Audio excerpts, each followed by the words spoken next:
দুজনেই তো সেই খেতে পাইনি, এই অবস্থায় এসে বাড়িতে দুটো খেতে বসেছি, তারপরে দেখছি নুন পর্যন্ত নেই, সামান্যতম কোনো ব্যবস্থাও নেই। তখন তারা এতই চিৎকার করে। সাধারণ মানুষের কিন্তু এই প্রবৃত্তিটা থাকে না যে আমরা যেদিন হয়তো বেশি টাকা পেয়েছি তার মানে কিছুটা সঞ্চয় করে রাখবো, তাদের কোনো মাথার ঠিক থাকে না। সেই জন্য তারা একটুখানি নেশাগ্রস্ত হয়ে ভাবে যে ফিল লাগছে এবার, কারণ দুঃখ করেও আমরা কিছু পাবো না। সেই জন্যই কিন্তু এই লাইনটা যে এদেরও যে কোনো নিজস্ব চাওয়া পাওয়া থাকতে পারে সেটাই যেন জগৎ বুঝতে পারে না বা বোঝেই না। গুড মর্নিং এভরিওয়ান, তোমাদের কাছে আবারও একটা নতুন টপিক নিয়ে আমি আজকে হাজির হয়েছি, যেটা জয় গোস্বামী রচিত নুন কবিতা। এই নুন কবিতার মানে নুন শব্দটা কি কি অর্থ বহন করছে সেই বিষয়ে তো জানবই, তার সাথে সাথে কবিতাটাও পড়বো এবং তার ভাবার্থ জানবো। এবার বিষয়টা হচ্ছে যে এই নুন কবিতাটা এমন কিছু শক্ত কবিতা নয়, বেশ সহজ, মানে বলতে গেলে খুব একটা যে গভীর তত্ত্ব এর মধ্যে লুকিয়ে আছে বা বিশেষ করে কিছু খুঁজতে হবে সেরকমটা নয়। বা আমরা যেমন ভাব সম্মিলন পড়েছি বা লালন শাহ ফকিরের গান পড়েছি, এই কবিতাগুলোতে আমাদেরকে বেশ কিছুটা তাত্ত্বিক বিষয় জানতে হয়েছে। ভাব সম্মিলনে জানতে হয়েছে আমাদেরকে রাধা কৃষ্ণের কিছুটা প্রেম বিষয়ক বা প্রেম লীলা বিষয়ক যে তত্ত্ব সেগুলো কিছুটা জানতে হয়েছে, এবং লালন শাহ ফকিরের ক্ষেত্রেও আমাদেরকে বাউল তত্ত্বের কিছুটা অংশ, মানে কিছুটা বলতে খুবই সামান্য, বাউল তত্ত্বের গভীর নয়, বাট কিছুটা জানতে হয়েছে। কিন্তু আমাদের এই নুন কবিতার জন্য সেরকম কোনো তাত্ত্বিক বিষয় জানতে হবে না। একেবারে ছাপোষা সাধারণ মানুষ, যাদেরকে তোমরা হয়তো ছোটবেলায় ইতিহাসের পাতায় পড়ে এসছো যে সমস্ত মানুষদের কথা, সেই সমস্ত সাধারণ নিম্নবিত্ত মানুষের দারিদ্রতার একটা চরম রূপ তুলে ধরেছেন কবি জয় গোস্বামী এখানে। তো বেশি কথা না বলে চলো আমরা একটু পিপিটির দিকে এগোই। তো প্রথমত যারা যারা আমাদেরকে নতুন দেখছো পিডব্লিউ বাংলা চ্যানেলেতে, তাদেরকে ওয়েলকাম ওয়েলকাম ওয়েলকাম। এবং তোমাদের উদ্দেশ্যে জানিয়ে রাখি যে আমরা এই সমস্ত তোমাদের ক্লাস 11 এবং 12 এর জন্য ফ্রি সিরিজ নিয়ে এসেছি, যেগুলোতে তোমাদের সেকেন্ড সেমিস্টার এবং ফোর্থ সেমিস্টার কভার করা হচ্ছে।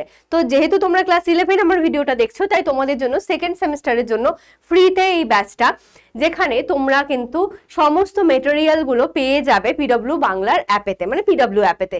পিডব্লিউ অ্যাপ ডাউনলোড করে তোমরা যদি নিজেদেরকে এই ফ্রি এনরোলমেন্টের সাথে যুক্ত রাখো বা ফ্রি এনরোলমেন্ট করে নাও, তাহলে তোমরা এই যে আজকে ধরো যে পিপিটিটা আমি পড়াচ্ছি, সেখানে যা কিছু হ্যান্ড রিটেন নোটস ফোর্স থাকবে সব মিলিয়ে পিপিটিটা তোমরা এখান থেকে ডাউনলোড করে নিতে পারবে। তো পরীক্ষার আগের মুহূর্তে কি হয়, আমাদের হঠাৎ করে হয়তো একবার করে কবিতাগুলো চোখ বোলাতে হয়, তখন বইটা না খুলে যদি পিপিটিটা খুলি তাহলে আমার সুবিধাটা কি হবে, যে পিপিটিতে ম্যাম তো সাইডে সাইডে অর্থগুলো লিখেই রেখেছেন যে এই লাইনটার এই অর্থে ব্যবহার করা হয়েছে।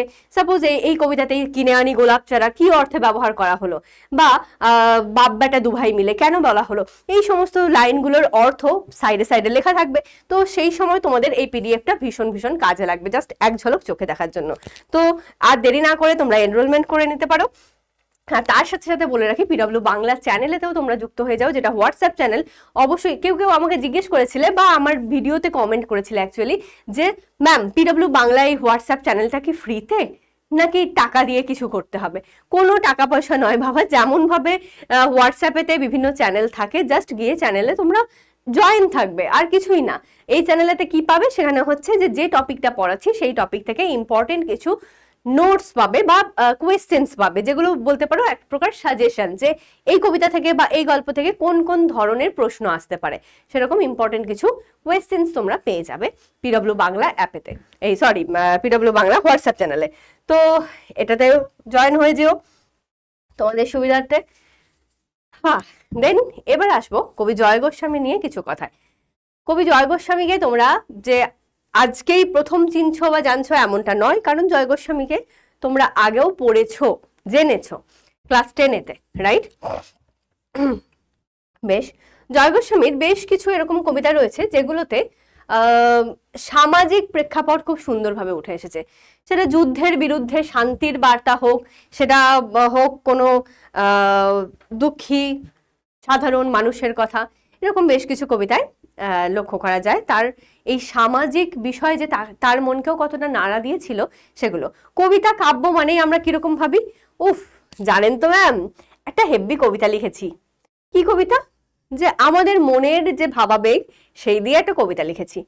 কবিতাটা হয়তো কোনো স্টুডেন্ট আমাকে যখন পাঠাচ্ছে তখন দেখছি যে তার মনে যে ভাবনা হয়তো প্রাকৃতিক সৌন্দর্যেরই ভাবনা, কিন্তু সৌন্দর্যের ভাবনা, সুন্দর কিছু, যে প্রকৃতি আমাকে কতটা টানে, প্রাকৃতিক সৌন্দর্য আমার মনের সাথে কতটা মিশে যায় সেরকম কিছু, কিংবা হতে পারে প্রেম, রোমান্টিসিজম, এইরকম কিছু, যেগুলো দ্বারা প্রভাবিত হয় মানুষজন। তো এইটাই যদি ভাবো কবিতা, তাহলে তো নিশ্চয়ই নয়, সেটা তো অবশ্যই জানো যে সমাজ, সংসার, ইতিহাস, ভূগোল যাই বলি না কেন, সমস্ত মিলেমিশে কিন্তু আমাদের সাহিত্য। আর এই সাহিত্যের মধ্যেই একটা দিক হচ্ছে যে সামাজিক প্রেক্ষাপট। যখন তিনি লিখছেন, আমরা দেখবো যে এই কবিতাটা ভুতুম ভগবান কাব্যগ্রন্থ থেকে গৃহীত, আর ভুতুম ভগবান মোটামুটি প্রকাশিত হচ্ছে 1988 নাগাদ। তাহলে তৎকালীন প্রেক্ষাপটটা কেমন ছিল, তখন মানুষের পরিস্থিতি, অবস্থা কিরকম ছিল, সেই রূপটাই কিন্তু কবি তুলে ধরেছেন এই কবিতায়। এবার কবি সম্বন্ধে দু এক কথা একটু জেনে নিই। জন্ম 1954-তে, আর কোথায় হচ্ছে? কলকাতায়। 1954-তে কলকাতায়। বাংলা সাহিত্যের এক খ্যাতিমান কবি তিনি। তার লেখা উল্লেখযোগ্য কবিতার বই হচ্ছে প্রত্নজীব, উন্মাদের পাঠক্রম, ভুতুম ভগবান, এটাই হচ্ছে আমাদের মূল গ্রন্থ। ঘুমিয়েছো ছাউ পাতা, বজ্র বিদ্যুৎ খাতা, পাগলি তোমার সঙ্গে, সূর্য পোড়া ছাই, হরিণের জন্য এক, ভালোটি বাসিব, শিবির, গরাদ গরাদ প্রভৃতি। যারা বৃষ্টিতে ভিজেছিল, এটা তার স্মরণীয় কাব্য উপন্যাস। যারা বৃষ্টিতে ভিজেছিল, তার বিখ্যাত উপন্যাসের মধ্যে রয়েছে সেই সব শেয়ালেরা, সুরঙ্গ ও প্রতিরক্ষা প্রভৃতি। বাংলা আলোচনায় তার লেখা আকস্মিকের খেলা, আমার রবীন্দ্রনাথ, গোসাই বাগান, এইগুলো উল্লেখযোগ্য সংযোজন। আচ্ছা, আমার সম্ভবত উৎসটা লেখা নেই। ওকে, তাহলে এখানে আমরা একটুখানি উৎসটা লিখে নিতে পারি। উৎস গ্রন্থ মানে কবিতাটি, নুন কবিতাটি কোথা থেকে নেওয়া হয়েছে? সেটা হচ্ছে ভুতুম ভগবান কাব্যগ্রন্থ থেকে নেওয়া হয়েছে। ভুতুম ভগবান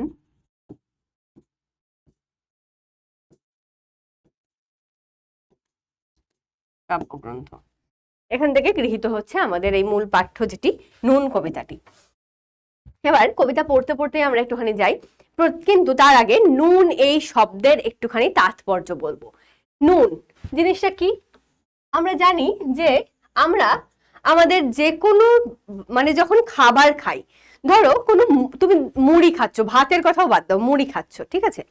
মুড়ি যে চালটাকে ভাজা হয়, সেই চালটাকে কিন্তু নুন মাখিয়ে ভাজা হয়। মুড়ির মধ্যে নোনতা ভাব থাকে। মুড়ি যদি নোনতা না হয়, মানে নুন যদি না থাকে, আমরা সেটাকে কি বলি? আলোনা মুড়ি বলি, মানে সেটার মধ্যে নুনের ভাবটা নেই। কিংবা ধরো ভাত খেতে বসেছো, ভাতের সাথে কোনো একটা তরকারি কিংবা ডাল যাই খাও না কেন, যেটুকু সামান্য পরিমাণ তুমি খেতে বসো না কেন, তার সাথে নুনটা কিন্তু ন্যূনতম প্রয়োজনের মধ্যেই পড়ে। ন্যূনতম প্রয়োজন মানে কি? যেটা সর্বনিম্ন প্রয়োজন, আমরা তো বলি ন্যূনতম। হ্যাঁ, ন্যূনতম এইটুকু তো তোকে করতেই হবে। তার মানে কি? সর্বনিম্ন এইটুকু প্রয়োজন তো রয়েছেই, বা এইটুকুটা আমার দরকার, ঠিক? তাহলে এই যে ওইটার নুন বানান কিন্তু আলাদা, ন্যূনতম বানানটা আলাদা, কিন্তু দেখো উচ্চারণগত দিক থেকে কথাটা কিরকম? নুন, ওটাও নুনও, আমরা উচ্চারণটাকে যাতে আলাদা করতে পারি সেজন্য নুন এবং নুনও বলি, কিন্তু ওটাও সেই নুন এইরকম টাইপেরই মানে লেখাটা হয়। তাহলে এই যে সর্বনিম্ন যে প্রয়োজন, সর্বনিম্ন প্রয়োজন, এটাকে বোঝাতে নুন শব্দটা ব্যবহার করা হচ্ছে। তাহলে কি, আমরা যখন ধরো আমাদের এই শীতকাল আছে, শীতকালেতে আমাদের কিন্তু বেশ রাতের ঠান্ডা ভাত পরের দিন সকালে রোদেতে বসে খেতে বেশ লাগে। মানে আমরা তো আমাদের গ্রামের বাড়িতে বেশ খেতাম এগুলো তখনকার দিনে। হচ্ছে এখনো অবশ্যই তখনকার দিনে কি বলবো, এখনো বাড়ি গেলে হয়তো সেরকম খাওয়া হয় আর বেশ ভালো লাগে। তাহলে এই যে রাতের ঠান্ডা ভাত সকালে খাবো, কি দিয়ে খাবো? না একটু আলু সেদ্ধ, একটা কাঁচা পেঁয়াজ, এইটুকু দিয়ে খাবো, কিন্তু তার সঙ্গে কি আবশ্যক প্রয়োজনীয় হিসেবে থাকতে হবে নুনকে। নুন যদি না থাকে, না আলু সেদ্ধর মধ্যে কোনো টেস্ট পাবো, না ভাতের মধ্যে কোনো টেস্ট পাবো, কিন্তু ওই নুনটুকু দিয়ে দিলেই ওই ঠান্ডা ভাতেতে, কিংবা ধরো যখন আমরা পান্তা খাই, সেই পান্তা ভাতেতে একটু জল দিয়ে একটু নুন দিয়ে মেখেই বেশ হাপুস হুপুস খেতে ভালোই লাগে। তাহলে আমাদের এই ন্যূনতম প্রয়োজনটা কি? একটু নুন, যেটার দামও খুব একটা নয়, তুমি 5 টাকা দিলে এতটি নুন পাবে, ঠিক তো? কিন্তু আমরা কবিতায় দেখবো যে সাধারণ মানুষেরা সেটুকুও পায় না। সেটাই হচ্ছে আজকের কবিতার মূল। কি বলা হচ্ছে, আমরা তো অল্পে খুশি, কি হবে দুঃখ করে, আমাদের দিন চলে যায় সাধারণ ভাত কাপড়ে। তাহলে এই যে আমরা কারা, আমরা হচ্ছে সাধারণ নিম্নবিত্ত মানুষেরা। আমি এদিকে লিখছি, হ্যাঁ, আমরা ইজ ইকুয়াল টু সাধারণ নিম্নবিত্ত মানুষ। আমরা তো অল্পে খুশি, কি হবে দুঃখ করে, আমরা অল্পেই খুশি বাবা, আমাদের দুঃখ করে কোনো লাভ নেই, কারণ দুঃখ করেও আমরা কিছু পাবো না। সেই জন্যই কিন্তু এই লাইনটা যে কি হবে দুঃখ করে, তার মানে দুঃখ করে আমাদের কোনো লাভ নেই। আমরা ধরো আমরা মধ্যবিত্ত মানুষ, তাই তো, তাহলে আমাদের কিন্তু দুঃখ করে একটু লাভ আছে। সাপোজ তুমি পুজোতে 5টার জায়গায় এবছর 2টো জামা পেয়েছো, ঠিক আছে, হয়তো মামার বাড়ি, মাসির বাড়ি, বাবা, আরো হয়তো 2 পিসির বাড়ি, এরকম করে 5টা জামা তোমার হয়। কিন্তু এই বছর কোনো ক্রমে বাবা মা একটা দিয়েছে, আর হয়তো মামার বাড়ি থেকে একটা দিয়েছে, এবার মাসির বাড়ি, পিসির বাড়ি কোনো থেকেই আর পাওয়া হয়নি। তুমি যদি মায়ের কাছে একটু দুঃখ করো, একটু কষ্ট প্রকাশ করো যে দূর দূর মা, এবছর না আমার 2টো মাত্র জামা হলো, পুজোটা তো অন্তত 3 দিন, বলো তো, অন্তত সপ্তমী অষ্টমী নবমী 3টে দিন তো বেরোতে হবে, একই জামা পরে আমি কি বেরোবো মা, এরকম করে তুমি যদি মায়ের কাছে একটু কান্না করো, একটু দুঃখ করো, তাহলে মায়ের মন হয়তো বিগলিত হয়ে যাবে, কিংবা বাবার মন বিগলিত হয়ে তোমাকে হয়তো, সে হোক না একটু কম দামি হোক, কিন্তু একটা অন্তত নতুন বস্ত্র হয়তো কিনে দিতে পারেন। কারণ আমাদের মধ্যবিত্ত তথা উচ্চবিত্ত হলে তো কোনো ব্যাপারই নয়, মধ্যবিত্ত সমাজেও এটুকুটা আছে যে আমরা অন্তত একটার জায়গায় 2টো জামা কিনতে পারবো, ঠিক তো? তাহলে আমাদের দুঃখ করে লাভ আছে, আমরা দুঃখ করলেও হয়তো বা কারো কাছ থেকে কিছু না কিছু পেতে পারি। কিন্তু এরা নিম্নবিত্ত সাধারণ মানুষ, এদের কাছে এরা বলছে যে দুঃখ করে কোনো লাভ নেই। কি হবে দুঃখ করে, কারণ দুঃখ করে কোনো লাভ নেই।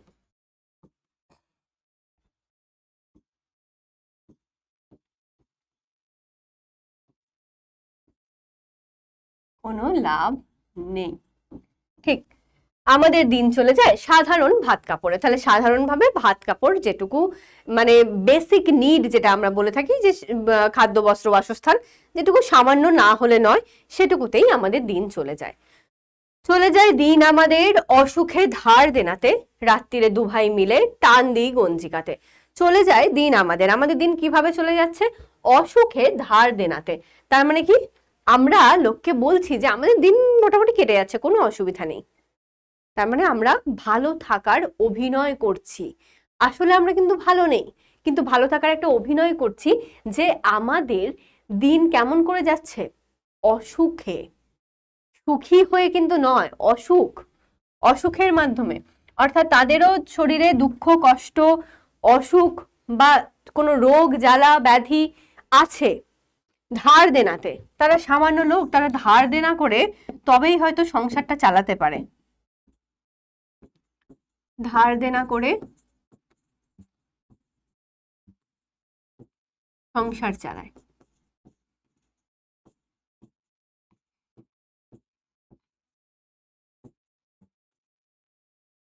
ঠিক, রাত্রিরে 2 ভাই মিলে টান দিই গঞ্জিকাতে। এবার এখানে রয়েছে 2টো জিনিস, এই 2 ভাইকে হতে পারে সাধারণভাবেই 2 ভাই, যেহেতু নিম্নবিত্ত মানুষ তাই তারা, আর এখানে গঞ্জিকা মানে নিশ্চয়ই জানো গাঁজা, সেই অর্থে বলা হয়েছে, গঞ্জিকা মানে হচ্ছে গাঁজা, অর্থাৎ নেশার দ্রব্য। আমরা জানি যে দরিদ্র নিম্নবিত্ত মানুষেরা কিন্তু সস্তা নেশায় বুঁদ থাকে সর্বদা। আমরা দেখতে পাই যে ধরো রাস্তাঘাটে যাচ্ছ, কোনো একটা টলি ভ্যানওয়ালা, সে হয়তো টলি নিয়ে যাচ্ছে, তার পাশ দিয়ে তুমি যখন যাবে একটা উৎকট গন্ধ পাবে। কেন? সে কিন্তু কাজ করছে, কাজের মধ্যে রয়েছে, কিন্তু সে নেশাগ্রস্ত হয়ে রয়েছে, কিছু না কিছু সে খেয়ে আছে, হতে পারে কোনো সস্তার মদ জাতীয় কিছু, কিংবা বিড়ি গাঁজা, এই ধরনের জিনিসপত্র। তাহলে তারা এই মাদক দ্রব্যগুলো তথা নেশার জিনিসগুলো খায় কেন? কারণ তাদের প্রত্যেক দিন এত মানে শারীরিক পরিশ্রম করতে হয় না, তাদের কোনো মাথার ঠিক থাকে না। সেই জন্য তারা একটুখানি নেশাগ্রস্ত হয়ে ভাবে যে উফ চিল লাগছে, এবার চলো কাজ করা যাক। সেরকম হয়তো তারা তাদের একটু অবসর যাপন হিসেবে তারা নেশা করে। তাদের শারীরিক এই যে অসুখ, যেটা তাদের শারীরিক অসুখটাকে হয়তো ভুলে থাকার জন্য তারা নেশা করে। আর সেই নেশা কারা করছে? রাত্রিরে দু ভাই মিলে। এই দু ভাই তাহলে এখানে দুটো অর্থ বহন করছে। এক নম্বর হচ্ছে সহোদর, সহোদর মানে তো বোঝো একটা মায়েরই দুই সন্তান যারা, সেই দুই ভাই। অথবা এটা হতে পারে, এর কবিতার পরে আমরা দেখতে পাই যে বাপ বেটা দু ভাই মিলে টান দিই গঞ্জিকাতে। এখানে নেই, কবিতার ফার্স্ট অংশে নেই, এরপরে যখন দেখবো তখন দেখতে পাবে যে বাপ বেটা দু ভাই মিলে। তার মানে কি বলা হচ্ছে? বাপ হোক কিংবা বেটা হোক, এই নিম্নবিত্ত মানুষদের পরিস্থিতি একই রকম, তারা যেন ভাই ভাই সম্পর্কে লিপ্ত। আমরা ভাই ভাই কাকে বলি? কখনো কখনো আমরা জাতির মধ্যে ঐক্য বোঝাতে আমরা বলি হিন্দু মুসলিম ভাই ভাই, কখনো আমরা বলি যে আরে পুরো ভারতবাসী ভাই ভাই। তার মানে কি? আমরা একতা বোঝাতে বলছি, এই হিসেবে শুধুমাত্র নয়, তার সাথে সাথে আমরা সেম সিচুয়েশন, একই রকম পরিস্থিতির শিকার যারা, তাদেরকে আমরা ভাই ভাই বলে থাকি, হয়তো। কিংবা হয়তো যেমন বলি চোরে চোরে মাস্তুতো ভাই, কথাটা আমরা বলি, প্রয়োগ করি। তাহলে চোরে চোরে মাস্তুতো ভাই বলতে কি বোঝাচ্ছে? এ হয়তো ধরো কলকাতার চোর, আর একজন আছে সে হয়তো শিলিগুড়ির চোর, কথার কথা বলছি।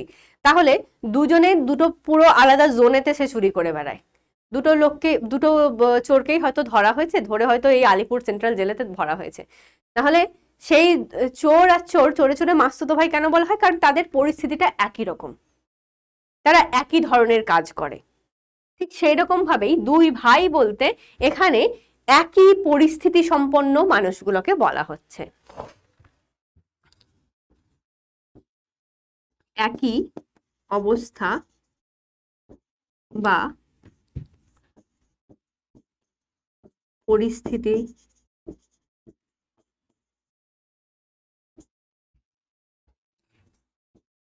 পরিস্থিতিতে থাকা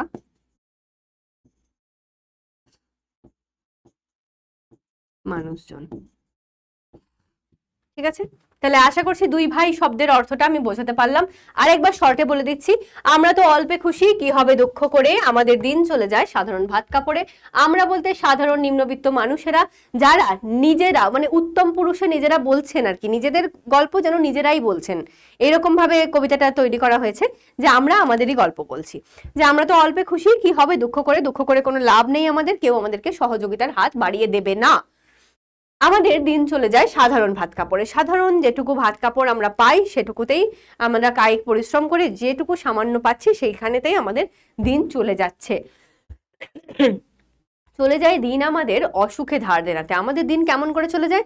অসুখ করে, দুঃখ কষ্ট মারি ব্যাধি ইত্যাদি নিয়ে, ধার দেনা করে, এর কাছ থেকে একটু নিয়ে ওর কাছ থেকে একটু চেয়ে কোনো রকমে আমাদের দিন চলে যায়। এবার তার সত্ত্বেও আমরা কি করি? রাত্রিরে দু ভাই মিলে টান দিই গঞ্জিকাতে। রাত্রি যখন হয় তখন সারা দিনের এই কায়িক পরিশ্রম করে ক্লান্ত শরীরে তখন দু ভাই মিলে আমরা গাঁজা টানি, নেশা করি। পরিষ্কার কথায় যে নেশা করি বা গাঁজা টানি, এই বিষয়টা। তাহলে নেশাগ্রস্ত কেন হচ্ছে আর দু ভাই কারা? এটার পরিস্থিতির বর্ণনা অনুযায়ী দুটো রকম বলতে পারি। এক নম্বর হচ্ছে সত্যি সত্যি তারা দুই ভাই অর্থাৎ সহোদর। দ্বিতীয়ত কবিতানুসারে পরবর্তী সময়ে যেটা বলা হয়েছে সেটা হচ্ছে যে বাপ বেটা দু ভাই মিলে টান দিই গঞ্জিকাতে। তাহলে সেই প্রসঙ্গ তুলেও যদি বলি তাহলে বাপ বেটা দু ভাই কি করে হয়? কারণ তারা একই পরিস্থিতির শিকার, তারা একই সিচুয়েশনের মধ্যে দিয়ে বড় হচ্ছে থাকছে। একজন আমাদের যদি বাবা মা এবং আমাদের তুলনা করি তাহলে কিন্তু একই পরিবারে বাবার যা অবস্থা হয় ছেলের তাই অবস্থা হয় না। আমি যদি আমার ব্যাকগ্রাউন্ডটাই একটুখানি দেখি, আমার বাবাকে যেভাবে কষ্ট করে মানুষ হতে হয়েছে ভাইকে কিন্তু সেইভাবে মানুষ হতে হয়নি। কারণ কি? কারণ হচ্ছে বাবা সেই সময় অনেক দুঃখ কষ্ট পরিস্থিতির মধ্যে দিয়ে আস্তে আস্তে করে নিজেকে গড়ে তুলেছে। নিজে যখন ইনকাম করতে শুরু করেছে, তার পরবর্তীকালে যখন তার ভবিষ্যৎ প্রজন্ম অর্থাৎ আমরা এসেছি, তখন থেকে কিন্তু নিজের ছেলেকে আলাদা একটা ভালো জীবন দিয়েছে। ঠিক, তাহলে সেই রকম ভাবেই রাত্রিরেতে এই যে দু ভাই, এদের পরিস্থিতিটা কেমন? এদের কোনো মানে পরিস্থিতির কোনো বিকল্পই নেই, বাবাও যেমন ভাবে থাকছে ছেলেও তেমন ভাবে থাকছে, তাদের পরিস্থিতি এক, তাদের অবস্থা এক, সেই জন্য তারা দু ভাই অর্থাৎ একই অবস্থা সম্পন্ন মানুষ যারা, তারা মিলে গাঁজাতে টান দিচ্ছে বা গঞ্জিকাতে টান দিচ্ছে। বলছে সব দিন হয় না বাজার, হলে হয় মাত্রা ছাড়া। মানে যেদিন, সব দিন কিন্তু আমরা বাজার করতে পারি না, আমরা সাধারণ মানুষ, সব দিন আমাদের বাজার হয় না বা বাজার করতে আমরা পারি না, কিন্তু হলে হয় মাত্রা ছাড়া অর্থাৎ অতিরিক্ত। অতিরিক্ত অর্থাৎ সাধারণ মানুষের কিন্তু এই প্রবৃত্তিটা থাকে না যে আমরা যেদিন হয়তো বেশি টাকা পেয়েছি তার মানে কিছুটা সঞ্চয় করে রাখবো, আর আজকের জন্য যেটুকু সামান্য প্রয়োজন সেটুকুটাই খরচ করব। এই মনোবৃত্তিটা এদের মধ্যে থাকে না, এরা কিন্তু জমাতে বা সঞ্চয় করতে জানে না। মানে সাধারণ মানুষ, এইটা কালারটা ভালো লাগছে না, কি সাধারণ মানুষ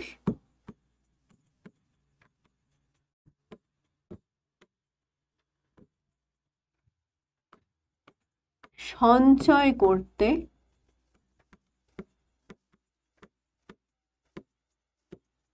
জানে না।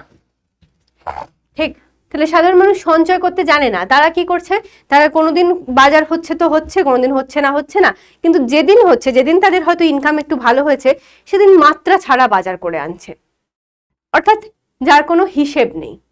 আজকে এত টাকা পেয়েছি, এত টাকারই বাজার করে নেব, নিয়ে আজকে সবকিছু নিয়ে চলে আয়, এরকম অবস্থা। বাড়িতে ফেরার পথে কিনে আনি গোলাপ চারা। দেখো এই মানুষটা যে কিনা সারাদিন হয়তো পরিশ্রম করে বাজার করে আনছে, সে বাড়িতে ফেরার পথে কি কিনে আনছে না গোলাপ চারা কিনে আনছে। এই গোলাপ চারা কিসের ইঙ্গিতবাহী? গোলাপ চারা সৌন্দর্যের ইঙ্গিতবাহী, তাই তো?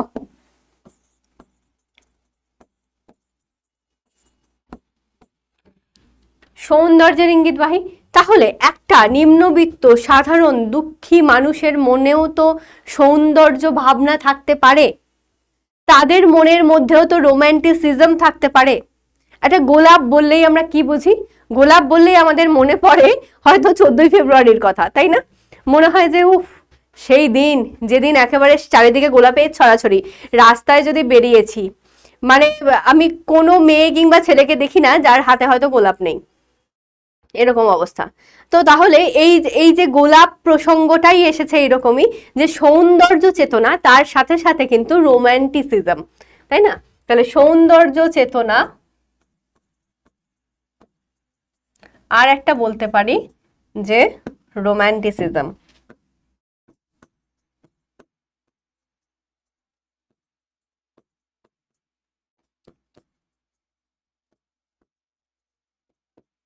রোমান্টিসিজম। তাহলে একটা মানুষ, সে হতে পারে গরিব দুঃখী, হতে পারে হতদরিদ্র, কিন্তু তাই বলে তার মনের মধ্যে সৌন্দর্য চেতনা থাকবে না, তার মনের মধ্যে কোনো রোম্যান্টিসিজম থাকবে না। তার কি ইচ্ছে করে না কাউকে ভালোবাসতে, কিংবা কাউকে ভালোবেসে একটা গোলাপ উপহার দিতে? ইচ্ছে তো করে। তাহলে তার এই সৌন্দর্য চেতনা, তার এই রোমান্টিক ভাবনাটাকে প্রকাশ করার জন্যই হয়তো কবি লিখলেন যে বাড়িতে ফেরার পথে কিনে আনি গোলাপ চারা। একটা গোলাপ ফুল নয় কিন্তু, গোলাপ চারা। সেই চারাটা আমি পুঁতবো, পুঁতে আরো অনেক ফুল হবে। তার মানে দেখো একটা যে প্রাকৃতিক সৌন্দর্যের যে ভাবনাটা সেটাও রয়েছে। আমরা আমাদের বাড়িতে ফুল গাছ বসাই, যে ছোট গাছ বসাবো, এই যে এখন শীতকাল আসছে মানে তো আরোই, গাঁদা গাছ, গোলাপ গাছ, ডালিয়া, কত রকম ফুল গাছ আমরা বসাই।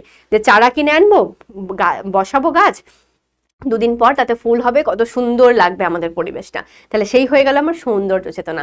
আর গোলাপ গাছই পার্টিকুলার কেন? কারণ এর মধ্যে রয়েছে একটা ভালোবাসার চেতনা, একটা রোম্যান্টিক ভাবনা, যে তারা দুঃখী মানুষ, গরিব মানুষ হতে পারে, কিন্তু তারাও কাউকে ভালোবাসতে জানে, তাই না? তাদের মধ্যেও তো সেই ভালোবাসার চেতনাটা রয়েছে। তারাও চাইলে তার গাছেতে দুটো গোলাপ ফুটলে একটা গোলাপ কাউকে উপহার দিতে পারে। তো সেই ভাবনা নিয়েই হয়তো সে গোলাপ চারা কিনে এনেছে। কিন্তু পুঁতবো কোথায়? ফুল কি হবেই তাতে? এবার তার ভাবনা আসছে, কিন্তু পুঁতবো কোথায়? আসছে এখানে দুটো প্রসঙ্গে। 1 নম্বর স্থানাভাব, ঠিক তো? স্থানাভাব তো, তারা তো ছোট্ট বস্তি এলাকায় কোনো রকমে হয়তো ঘুমটি বাড়িতে কিংবা একটা হয়তো খড়ের চালওয়ালা একটা মাটির বাড়িতে কোনো রকমে তারা তো থাকছে। তাহলে তাদের গোলাপ চারা পোঁতার কি জায়গা আছে? স্থানের অভাব তো, স্থানাভাব, তাই তারা গোলাপ চারা কোথায় পুঁতবে ভেবে পায় না। এটার আর একটা প্রসঙ্গ হচ্ছে যে গোলাপ চারা অর্থাৎ আমার মনের রোমান্টিক ভাবনাটাকে তো আমি প্রতিফলন করার জন্য গোলাপ চারাটাকে নিয়ে এসেছি, কিন্তু সেটা গ্রথিত করব কোথায়? অর্থাৎ ভালোবাসার মানুষ কই আমাদের?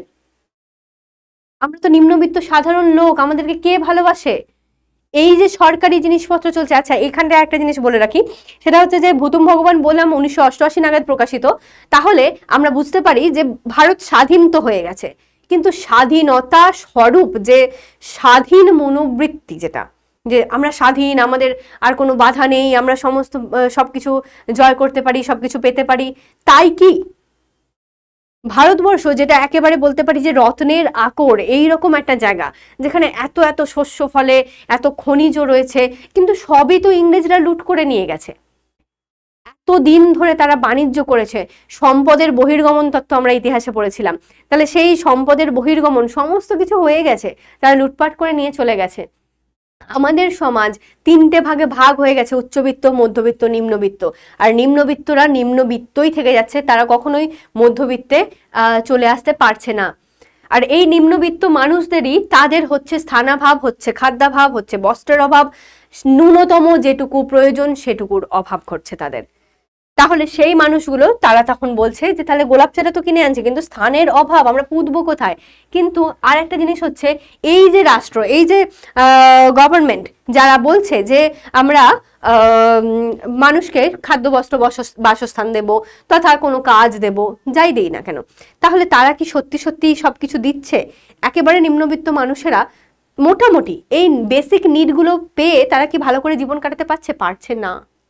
ওই জন্য প্রথমেই বলা হয়েছে কি হবে দুঃখ করে? আমাদের কথা কেউ শুনবে না, দুঃখ করে কোনো লাভ নেই। তারপরে আবার বলা হয়েছে আমাদের ধার দেনা করে অসুখে দিন চলে যায়। আমাদেরকে অ্যাটলিস্ট আমাদের যে কোনো বলি না কেন, রাজনৈতিক যে কোনো দল হোক, কোনো সরকার হোক, তারা সেটুকু সাহায্য করে না যে আমরা আমাদের খাদ্যটুকু খেয়ে, মানে পেটে দুবেলা খেয়ে বেঁচে থাকতে পারবো, সেটুকু সাহায্য কারো কাছ থেকে পাই না। তাহলে এই যে পুঁতবো কোথায়, অর্থাৎ ভালোবাসাটা গ্রথিত হবে কোথায়?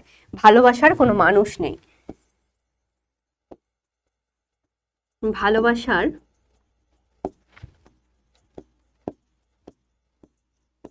মানুষের অভাব। তারপর বলা হচ্ছে ফুল কি হবেই তাতে?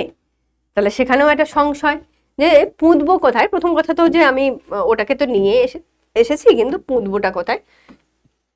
তারপরেই আবার বলা হচ্ছে ফুল কি হবেই তাতে।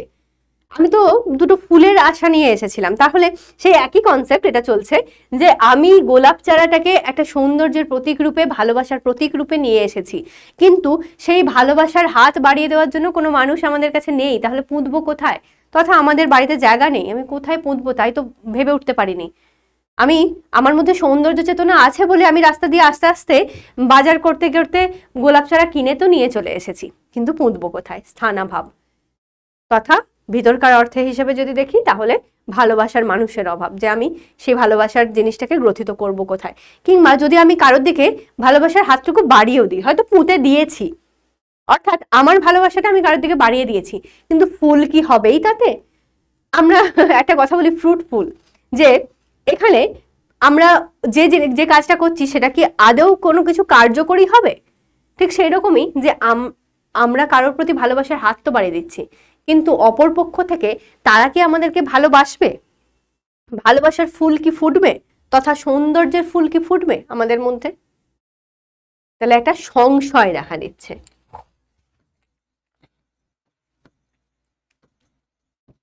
যে হয়তো ফুটবে না।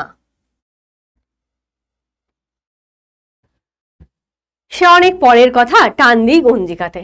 তারপরে যে ব্যক্তি বলছিলেন হয়তো তিনি নিজেই ভাবছেন যে সে তো অনেক পরের কথা, আজকে আমি গোলাপ চারাটা কিনে নিয়ে এসেছি, কিন্তু কোথায় পুঁতবো, কবে ফুল হবে, এসব তো অনেক পরের কথা। থাক বাবা, ওসব বাদ দিই, টান দিই গঞ্জিকাতে। তার মানে কি কিছুক্ষণের জন্য আমাদের মনের মধ্যে অনেক রকম ভাবনা ওঠে, কিন্তু আমরা যখন বুঝতে পারি সেটার বাস্তবায়ন সম্ভব নয়, সেটা মানে আমরা পারবো না সেটাকে বাস্তবায়িত করতে, এই রূপটা আমাদের হয়তো স্বপ্নে কল্পনাতেই থেকে যাবে, তখনই আমরা আবার বাস্তবের মাটিতে ফিরে আসি এবং ভাবি যে আমরা নিম্নবিত্ত মানুষ, আমাদের স্বপ্ন দেখা সাজে না, আমাদের সৌন্দর্য চেতনা সাজে না, আমাদের ভালোবাসা সাজে না। তাই জন্য আমরা কি করি? টান দিই গঞ্জিকাতে, আমরা আবার গাঁজা সেবন করতে থাকি, আমরা নেশা করতে থাকি। এখানে গঞ্জিকা পার্টিকুলার অর্থে গঞ্জিকাই যে হবে সেরকমটা নয়, অ্যাকচুয়ালি এটা নেশাগ্রস্ততা বোঝাতেই ব্যবহার করা হয়েছে, ঠিক আছে? যে ম্যাম তাহলে ওরা কি প্রত্যেক দিন গাঁজা কিনে খাচ্ছে, এইরকম প্রশ্ন কেউ করিস না বাবা। এটা হচ্ছে মানে গঞ্জিকা মিন্স এই অর্থে বলা হয়েছে যে যে কোনো রকম নেশার দ্রব্যে তারা লিপ্ত থাকে, ঠিক আছে? আমরা তো এতেই খুশি, বলো আর অধিক কে চায়, হেসে খেলে কষ্ট করে আমাদের দিন চলে যায়। বলছে আমরা তো এতেই খুশি, আমরা এইটুকুতেই খুশি আছি, মানে এই যে আমরা সারাদিন পরে আসছি, কোনোদিন একটু মাত্রা ছাড়া বাজার করে আনছি, কোনোদিন বাজারও চলছে না, হচ্ছে না, কিন্তু আমরা রাতের শেষে টান দিই গঞ্জিকাতে, এইরকম করে এই অল্পেতেই আমরা খুশি থাকছি, আমরা তো এতেই খুশি। বলো আর অধিক কে চায়, এর থেকে বেশি আর কেই বা চায়?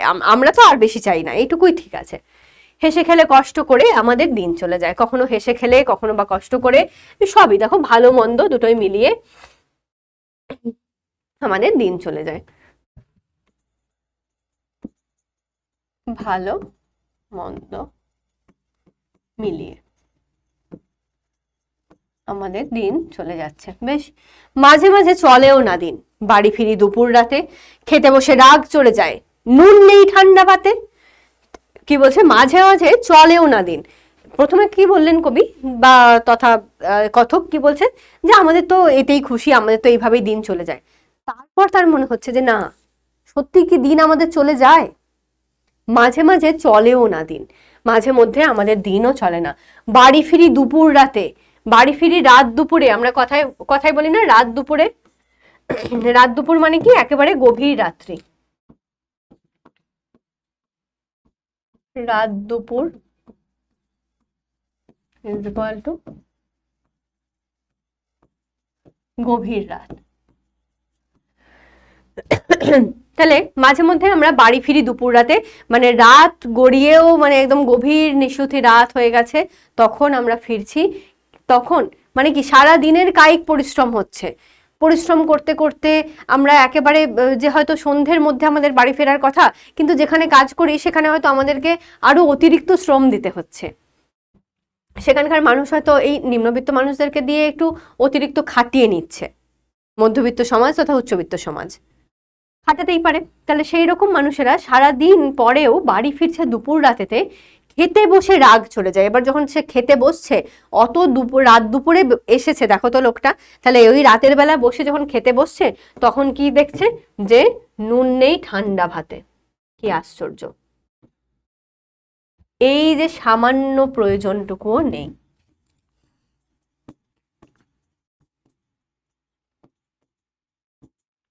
সামান্য প্রয়োজনটুকু, সামান্য প্রয়োজনটুকুও আমাদের ঠান্ডা ভাতেতে জুটছে না। ঠান্ডা ভাত কেন বাবা? এটা এবার তুমি বলতে পারো যে ম্যাম গরম ভাত কেন হলো না? গরম ভাত করার যদি তাদের পরিস্থিতি থাকতো তাহলে কি আর এইরকম অবস্থা হতো? ঠান্ডা ভাত কেন? কারণ হয়তো তাদের জন্য আগেই দুপুরবেলায় হয়তো ভাত করা হয়ে গেছে, সেই ভাতই কিছুটা হয়তো রেখে দেওয়া হয়েছে।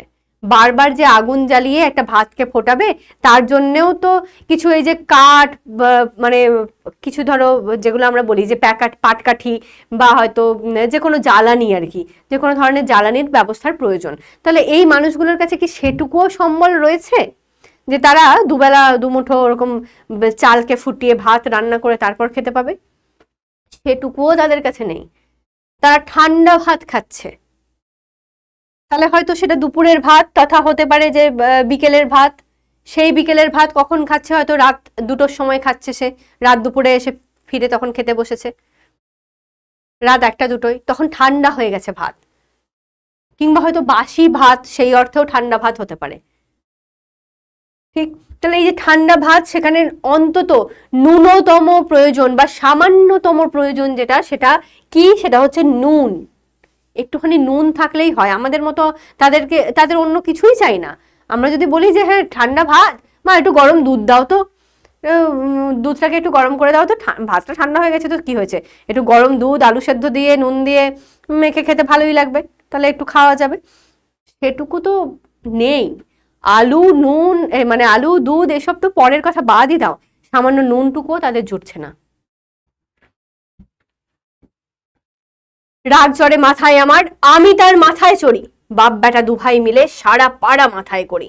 কি বলছে, রাগ চড়ে মাথায় আমার, যে ভাত খেতে বসেছি সারাদিন পরে, এই বেকার শ্রম খেটে এসেছি, খেটে আসার পর যখন দুটো ভাত খাচ্ছি তখন সামান্য নুনটুকু নেই, কি করছি, রাগ চড়ে মাথার ওপর, আমি তার মাথায় চড়ে যাচ্ছি।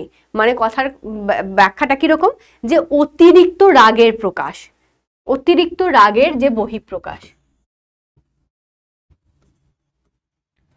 অতিরিক্ত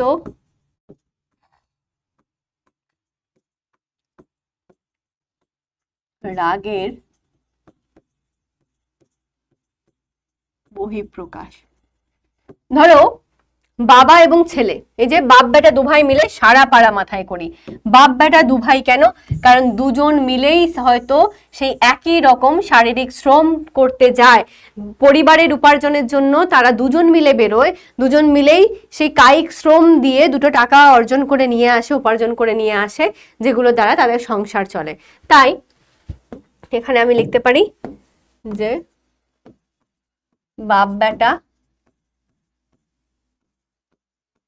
উভয়েই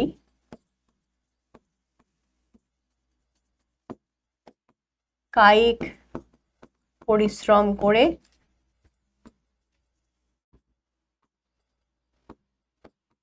বাড়ি ফেরে। ঠিক, এবার দেখো তাহলে বাপ বেটা দুজনেই বাইরে গেছে কোনো না কোনো কাজ করতে, সারাদিন বেকার খাটুনি, প্রচুর পরিশ্রম করে দুটো উপার্জন যাই করুক না কেন সেটা করে, হয়তো ডেলি ডেলি তো আর তারা টাকা পায় না, হয়তো ধরো মাসান্তে টাকা পায় বা যাই হোক সেরকম একটা যুক্তিতে, তো যেটুকুই হোক না কেন বাইরে কাজ করে তারা যখন রাতের বেলা ফিরছে, ফিরে এসে খেতে বসেছে, মা হয়তো তাদেরকে খেতে দিয়েছে, এবার খেতে দিয়ে দেখছে যে ঠান্ডা ভাত, তার মধ্যে নুনের ব্যবস্থাটুকুও নেই, এই সামান্যতম প্রয়োজনটুকুও তাদের পূরণ হচ্ছে না। তখন কি হচ্ছে, রাগ চড়ে মাথায় আমার, আমি তার মাথায় চড়ি। এত রেগে যাই আমরা, খিদে পেটের মধ্যে যখন সামান্য নুনটুকুও নেই, একেবারে মাথায় রাগ চড়ে ওঠে, তখন বলছে বাপ বেটা দুভাই মিলে সারা পাড়া মাথায় করি। কেন বলা হচ্ছে, কারণ হচ্ছে যে বাপ বেটা দুজনেরই তো একই পরিস্থিতি, দুজনেই তো সেই খেতে পাইনি, এই অবস্থায় এসে বাড়িতে দুটো খেতে বসেছি, তারপরে দেখছি নুন পর্যন্ত নেই, সামান্যতম কোনো ব্যবস্থাও নেই, তখন তারা এতই চিৎকার করে। হয়তো মায়ের ওপর চিৎকার করছে ছেলে, বাবাও চিৎকার করছে যে হ্যাঁ তোমাদের সংসারে কি কিছুই নেই। আসলে দেখবে বাবারা কিন্তু এরকম বাইরে থেকে যখন কাজ করে আসে তখন বাড়িতে এসে ওরকম হয়তো কখনো কখনো রেগে যান, কারণ তাদের যে শারীরিক পরিশ্রমটা, তাদের একটা মানসিক প্রেশার তো থাকে, সেটার বহিঃপ্রকাশটা হয়ে ওঠে কি, যারা হয়তো খেতে দিচ্ছেন, মা ঠাকুমা যেই হোক না কেন, সেই সমস্ত বাড়ির মহিলাদের ওপর তাদের একটা রাগ চড়ে যায়, যে হ্যাঁ তোমাদের সংসারে কিচ্ছু নেই, হচ্ছে এতদিন এতক্ষণ পর আমরা এসেছি, আমরা কি দুবেলা দুমুঠো খেতেও পাবো না, শুধু ভাত করে রেখে দিয়েছো, সামান্য নুনটুকুও নেই। এই যে পরিস্থিতিটা, এটা কিন্তু মানে বর্ণনা অতীত, কি বলবো, এটা বর্ণনা করা যায় না। এমনই সমস্যার সৃষ্টি হয় সেই সময়, যে বাপ বেটা দুভাই মিলে, তখন দেখো ওই যে একই পরিস্থিতির শিকার যারা, তারা যেন দুভাই হয়ে যায়, আগেই বলেছি, তাহলে একই পরিস্থিতির শিকার দুজন মিলে যেন দুভাই মিলে সারা পাড়া মাথায় করে, অর্থাৎ চিৎকার করছে।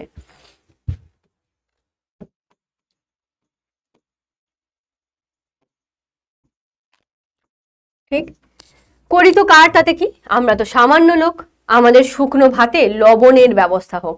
এবার বলছে করি তো কার তাতে কি, কারো কিচ্ছু যায় আসে না। এটা যদি কোনো নেতা মন্ত্রী, কোনো বড় উচ্চবিত্ত কোনো মানুষ, কোনো ব্যবসায়ী, কোনো ব্যক্তি, তাদের বাড়িতে হতো তাহলে না হয় লোকের একটু মাথা ঘামানো হতো, জানাস তো ওদের বাড়িতে না এরকম হচ্ছে রাগারাগি হচ্ছিল, ঝগড়াঝাটি হচ্ছিল, মানুষ সেটাকে নিয়ে কথা বলবে, সেটা নিয়ে একটা গসিপ চলবে। কিন্তু এই যে সাধারণ নিম্নবিত্ত মানুষের বাড়িতে যদি এরকম চিৎকার চেঁচামেচি, গালিগালা যাই চলুক না কেন, আমরা দেখে কি করি, ইগনোর করি, আরে ওরা তো ছোট লোক, ওরা তো সামান্য লোক, এরকম কথাও আমরা বলে থাকি। যেহেতু তারা নিম্নবিত্ত পরিবারের মানুষ, তাদের শিক্ষা দীক্ষার অভাব রয়েছে, হতে পারে তাদের শিক্ষা দীক্ষার অভাব রয়েছে, কিন্তু তারাও তো মানুষ, তাদের মধ্যেও তো খিদে, তেষ্টা, এইরকম সামান্য জিনিসগুলো তাদের মধ্যেও বর্তমান রয়েছে, তাই তো? তাহলে তারা যখন সামান্য ক্ষুধা তৃষ্ণা মেটানোর জিনিসটুকুও পাচ্ছে না, তখন তারা চিৎকার করছে, চেঁচামেচি করছে, বাপ বেটা যেন একে অপরের এতটাই সঙ্গী হয়ে গেছে, যেন দুই ভাই হয়ে গেছে।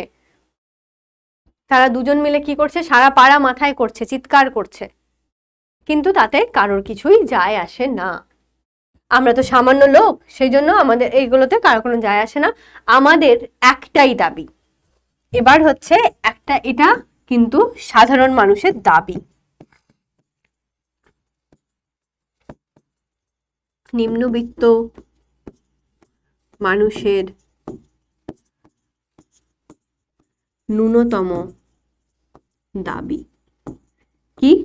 যে আমাদের শুকনো ভাতে লবণের ব্যবস্থা হোক।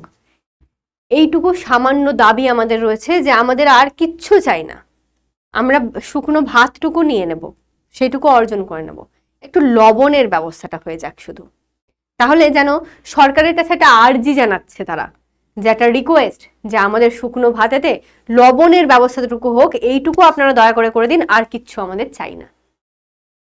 ঠিক? তাহলে সাধারণ মানুষ তাদের এই সামান্যতম দাবি নিয়ে উপস্থিত হয়েছে এই কবিতায়, আর এটাই হচ্ছে আমাদের কবিতার শেষ। তো আশা করছি আমি তোমাদেরকে বোঝাতে পারলাম, কারণ কবিতার মধ্যে এমন কিছু কঠিন বিষয় নেই। যেটা বললাম যে পুরোটাই হচ্ছে সাধারণ নিম্নবিত্ত সমাজের মানুষদের কথা রয়েছে, যেখানে প্রত্যেকটা লাইনে লাইনেই আমরা বুঝতে পারি যে তাদের কতটা দুঃখ, কষ্ট, অসহায়তার মধ্যে দিয়ে দিন কাটে। তার মাঝেই তারা কখনো নেশাগ্রস্ত হয়ে তাদের এই দুঃখ কষ্টটাকে ভুলে থাকার চেষ্টা করে, কখনো বা তাদের মনে রোমান্টিসিজম আসে বা সৌন্দর্য চেতনা আসে, তখন তারা গোলাপ চারা কিনে আনে। তারপরেই তারা বাস্তবিক জগতে চলে আসে, যে এই রে, গোলাপ চারা তো আমি কিনে এনেছি, কিন্তু আমার না আছে কোনো স্থান, না আছে সেটাকে মানে পোঁতার কোনো স্থান, তথা সেটা দান করার কোনো ভালোবাসার লোক। তো তাহলে তখন তারা আবার বাস্তবের মাটিতে এসে আবার তারা গঞ্জিকা সেবন করতে থাকে, তথা নেশা করতে থাকে। আর শেষমেশ আমরা দেখি যে একমাত্র মানুষের এটাই চাহিদা, যে তারা নিম্নবিত্ত সাধারণ লোক, তাদেরকে নিয়ে মাথা ঘামানোর কেউ নেই, তাদের দুঃখ কষ্ট শোনার মতো কেউ নেই, শুধুমাত্র এটুকুই ব্যবস্থা হোক না, যে তাদের শুকনো ভাতে একটু লবণটুকু, এই সামান্যটুকু, যেটুকু বেসিক নিড, সেটুকুর ব্যবস্থা দয়া করে সরকার করে দিক। তো এই দিয়ে আমাদের কবিতা শেষ হচ্ছে। প্রশ্ন দিয়েছি, ফুল কি হবেই তাতে? কোন কবিতায় কোন ফুল, আর এই সংশয় কেন? আধুনিক জীবন যন্ত্রণার সার্থক রূপকার কবি জয় গোস্বামীর নুন কবিতা থেকে উদ্ধৃত অংশটা নেওয়া হয়েছে, আর এখানে যে ফুলের কথা বলা হয়েছে সেটা হচ্ছে গোলাপ ফুল। অবশ্যই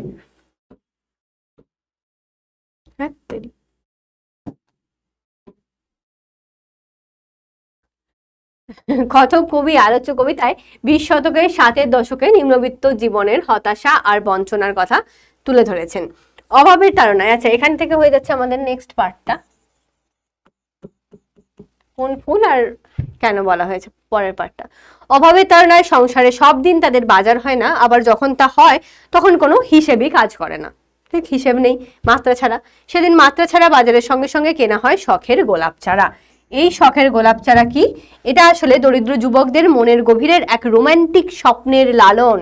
এই যে একটা রোমান্টিক স্বপ্নের লালন, যে স্বপ্ন কখনোই পূরণ হয় না। কবিতায় দেখি গোলাপ চারা পোঁতার ন্যূনতম জায়গাটুকু পর্যন্ত তাদের ঘরে নেই। তাই কবি কি বলেছেন, পুঁতবো কোথায়, ফুল কি হবেই তাতে? কবি কি বলছেন, যে পুঁতবোটা কোথায়, ফুল কি হবেই তাতে? এই প্রশ্নের আড়ালেই লুকিয়ে আছে যে গোলাপ চারা কিনে আনার প্রকৃত তাৎপর্য, তার সঙ্গে সংশয়। একদিকে সীমাহীন দারিদ্র্য, অন্যদিকে গোলাপ চারা পোঁতার স্থানাভাব কবির স্বপ্নের ইচ্ছাকে অবদমিত করে দেয়। গোলাপের কুঁড়ি যেন কবির মনের মধ্যেই শুকিয়ে যায়। এই কারণে কবি সংশয় প্রকাশ করেছেন যে ফুল কি হবেই তাতে। একদিকে দারিদ্র্যের যন্ত্রণা, অন্যদিকে শখের নেশা, অর্থাৎ এই যে একটা শখ।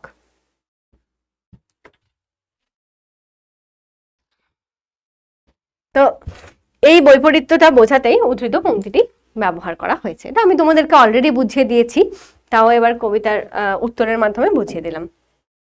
নেক্সট হচ্ছে, আমরা তো সামান্য লোক। কে কোন প্রসঙ্গে কথা বলেছে? সামান্য লোক শব্দের ব্যবহারের তাৎপর্য লেখো। কবি জয় গোস্বামীর নুন কবিতা থেকে নেওয়া এই উদ্ধৃতিটি। বক্তা কথক হচ্ছে নিজেই। দারিদ্র্যের সীমাহীন যন্ত্রণা, অসুখ, ধার দেনার মধ্যে দিয়ে তার জীবনতলী প্রবাহিত হয়। জীবন থেকে বেশি কিছু আশাও সে করে না, সাধারণ ভাত কাপড়টুকু পেলেই তারা খুশি। কিন্তু মাঝে মাঝে এমন দিনও আসে যে সামান্য খাদ্যের সংস্থানটুকুও জোগাড় করে ওঠা যায় না। সারাদিন অভুক্ত থাকে। তখন বাপ বেটা দুজন মিলে শুধুমাত্র ঠান্ডা ভাত খেতে বসে, পাতে সামান্য নুনটুকু পর্যন্ত জোটে না। এমন প্রশ্নের মুখর হয়েছেন কবি, কারণ তাদের মতো সামান্য লোকেদের অভাব, দুঃখ, যন্ত্রণার কথা কেউ শুনতে পায় না। বরং বলা ভালো যে কেউ শুনতে চায় না, এটা হচ্ছে মেন কথা। শুনতে আমরা সকলেই পাই, কিন্তু শুনতে চাই না। আলোচ্য প্রসঙ্গেই কবিতায় এই মন্তব্যটি করেছেন। আলোচ্য কবিতায় কবি তথা কথক নিজেকেই সামান্য লোক বলেছেন, কারণ কবি নিজেই একজন সর্বহারা বঞ্চিত শ্রেণীর প্রতিনিধি। যেহেতু দেখো উত্তম পুরুষের কথাটা বলা হয়েছে, তো মানে নিজেই যে আমরাই সামান্য লোক, আমরাই এটা করেছি, মানে কবি যেন নিজেই তাদের হয়ে কথাটা বলেছেন। তাই জন্য নিজেই একজন সর্বহারা বঞ্চিত শ্রেণীর প্রতিনিধি হিসেবে তিনি দেখিয়েছেন, যাদের অমূল্য জীবনের মূল্য শাসক শ্রেণীর মানুষদের কাছে কিছুই থাকে না। এরা সমাজের আস্তাকুরের জঞ্জাল, এদের মান অভিমান, ক্ষোভ, দুঃখ, যন্ত্রণা, ক্ষুধা, তৃষ্ণা থাকতে পারে, এদেরও যে কোনো নিজস্ব চাওয়া পাওয়া থাকতে পারে, সেটাই যেন জগৎ বুঝতে পারে না বা বোঝেই না, যে এদেরও কিছু ভালো লাগার জিনিস থাকতে পারে বা কোনো চাওয়া পাওয়া থাকতে পারে। কারণ উচ্চবিত্ত মানুষ বা শাসক শক্তির কাছে এরা নিতান্তই সামান্য লোক, শাসক শ্রেণীর কাছে। তাই নিজেই তা নিয়ে সমাজের উচ্চবর্গীয় মানুষদের প্রতি যেন প্রতিবাদের শানিত তীর নিক্ষেপ করেছেন। এইভাবেই সামান্য লোক শব্দটি দারিদ্র্যপীড়িত মানুষের অভিমানে সমৃদ্ধ হয়ে বিশেষ তাৎপর্যমণ্ডিত হয়ে উঠেছে কবিতায়। ঠিক আছে, তো এই হয়ে গেল আজকের আমাদের সমস্ত কবিতার ব্যাখ্যা এবং কিছু প্রশ্ন উত্তরের মাধ্যমে আমি তোমাদেরকে আরো ক্লিয়ারলি বুঝিয়ে দিলাম যে কিভাবে আর কি প্রশ্ন উত্তর লিখবো। এবার তোমরা তো জানোই যে পিডব্লিউ বাংলার যে হোয়াটসঅ্যাপ চ্যানেল আছে, সেই চ্যানেলে আমি তোমাদেরকে এটার ওরিয়েন্টেড কোয়েশ্চেন দিয়ে দিই, 5টা-6টা মেন যে ইম্পর্টেন্ট টপিকস সেগুলো দিয়ে দিই। তো তোমরা যুক্ত হয়ে থাকো।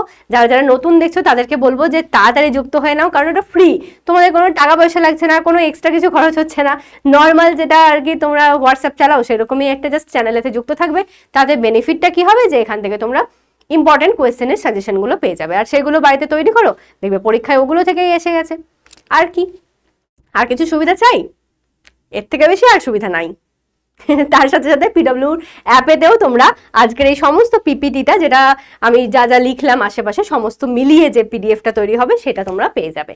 ঠিক আছে, চলো তো আজকের জন্য টাটা বাই বাই। দেখা হবে আবারও পরের একটা ভিডিওতে পরের কোনো টপিক নিয়ে। Tata guys.